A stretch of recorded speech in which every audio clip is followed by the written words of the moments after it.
Hello, everybody, and welcome to the Rockies Now podcast. We are a Colorado Rockies podcast. I am Tom, one of your co hosts of the podcast, and this is the Rockies recap episode for game two of the 2024 season.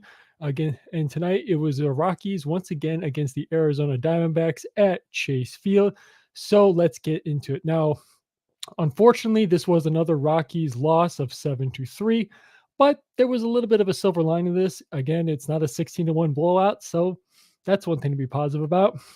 Now, this game got off to a similar start as it was to last night. In the first inning, Cal Quantrill looked a bit off with his command to start the ball game, but he got through the first couple batters until the guy who got things going for the Diamondbacks in last night's ball game, Lotus Gurriel, my goodness, just like his older brother, this guy can hit. Hits a 2-run homer. Then the hitter right after him, Christian Walker, another top young hitter in Major League Baseball, hits another home run, and we are off to a 2-0 lead for the Diamondbacks. But the Rockies respond in the very next half inning with Elias Diaz, boom, hitting the very first home run for the Colorado Rockies in this young season. And the Rockies now trail only by the score of 2-1. But again, right at it. It didn't take the Diamondbacks to get back long after it. Now, this is where some of the first things that really killed the Rockies in the ballgame. To me, one of the big issues in this ballgame for them was defensive miscues, and it happened here in the bottom of the third inning. Now, you have Ketel Marte on third base, Jock Peterson at the plate. There's 2 outs to go, and a chopper is hit right through the middle of the infield up to Ezequiel Tovar, Gold Glove finalist, and it's a do-or-die play. He goes for it and just boops the ball. Peterson is safe at first, allowing Marte to score, and is now the Diamondbacks lead a score of 3-1. And then it goes, pretty much scoreless for quite a next couple of innings until the 6th inning. Again, this is where the defensive miscues once again come into play.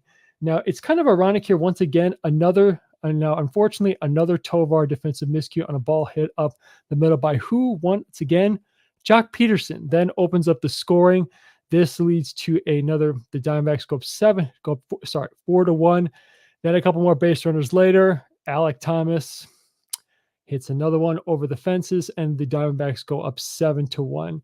Now, it is unfortunate, though. I know what we're all thinking. This could be another blowout for the Rockies, but we hold strong, keep together. And then in the top of the 8th inning, things are looking good for us. Charlie Blackmon hits a triple right off there into the center field wall over Alek Thomas's head. Bretton Doyle, who got on. Once that ball was in the air, I knew he was scoring all the way there from first. He's got the speed. He made it all the way around. And then Charlie Blackmon's on third. I'm thinking, okay, KB up at the plate. You got to at least get Charlie in here. Wild pitch. That's okay. We'll take the runs however we can get them.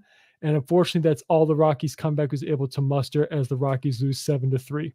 Now, I know one thing I was thinking about during this game with the miscues by Tovar, he is a Gold Glove caliber shortstop. Don't get me wrong, but he's young. And I did see somebody on social media comment thinking, oh, contract's getting to his head. He's getting lazy. I think he's just putting a little too much pressure on himself. I think he's trying to prove himself. He's trying to make everybody prove to all the fans and everybody around baseball, hey, I'm worth it. I'm still a top young player. I can really make something of myself in this league. And trust me personally, I have full confidence in him. He's just, again, it's early in the season. Everybody's trying to get their feet wet, get their bearings all together, get themselves all into their rhythm. I think he's going to be just fine. It's not much for it. Even though also he did get picked off at first by Merrill Kelly in the top of the second inning, excuse me. But again, I'm not too worried about Tovar. He did have one solid base hit, taking it right out to right center field. So I think he'll be just fine. Pitching line for the Rockies tonight. Again, for Cal Quantrill, he was good, wasn't horrible. He did give up the 2 home runs. He only had 1 strikeout, but he's not a strikeout pitcher. He did go 5 innings, gave up 5 earned runs. Jake Bird coming in, 2 innings pitched, 2 earned runs. And Tyler Kinley, this is a big one. He pitched an inning, gave up no runs, walked 2 batters. He got the bases loaded at one point, but got out of it. So great job by him to get everything done tonight. But again, Merrill Kelly, he was fantastic. 6 2/3 innings, only 1 earned run given up, which again was the Elias Diaz home run. He was fantastic. And the bullpen was a little shaky for the Diamondbacks by I might get this name wrong. Mantiply. He was the one who gave up the 2 runs, but altogether, Ginkel, Thompson, they locked it down for the Diamondbacks at the end of it, and that was the end of the ball game. So I kept thinking to myself this whole game, I'm watching this Diamondbacks team, and I'm hoping this is what the Rockies can turn into eventually. And I'm thinking it's going to be tough when you play against the top 60% of this division. I'm talking about the Padres. I'm talking about the Diamondbacks. I'm talking about the Dodgers. It's going to be tough for the Rockies to compete against them this year. But I know things for sure. If the Rockies maintain a competitive mindset and Bud Black keeps everything in order, I think the Rockies can give them a run for their money and have games like this where you only lose by four or less runs, and you force the Diamondbacks or the Dodgers or the Padres into serious safe situations, and let them make the mistakes and take advantage of it. And that happened tonight for the Rockies. They made a couple of mistakes, and when you give great teams like the Diamondbacks, when you make mistakes against great teams like the Diamondbacks, they take advantage of it. So it's just an unfortunate circumstance. Again, it's a young season. It's only 2 games. There's definitely going to be some great games for the Rockies this season. So just got to hold it together. But again, it's not like a 16-1 blowout 16-1 blowout that we had last night. A couple of big things going on around baseball. Just a couple scores to talk about here for you real quick. Just give me one moment. My computer is, sorry about this.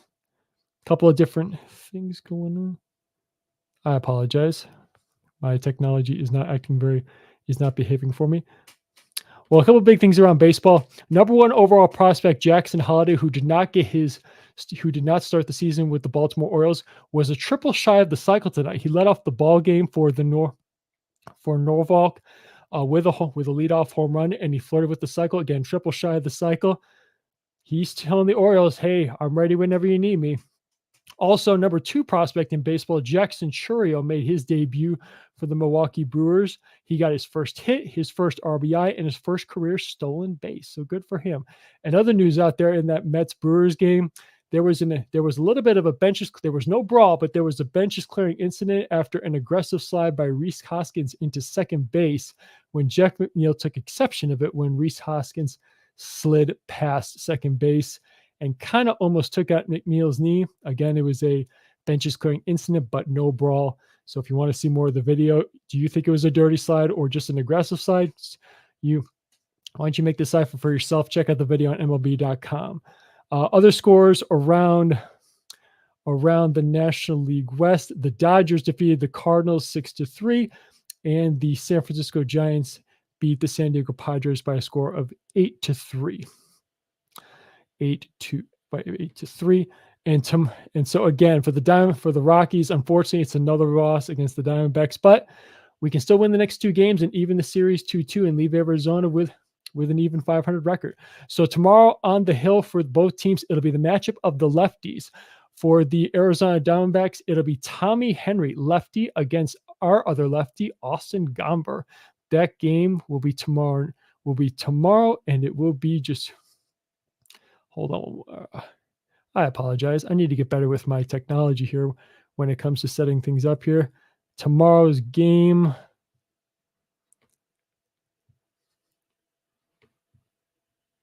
Just want to make sure I get all the information correct for everybody. Tomorrow's game will be at 8:10 p.m. Eastern, 7:10 p.m.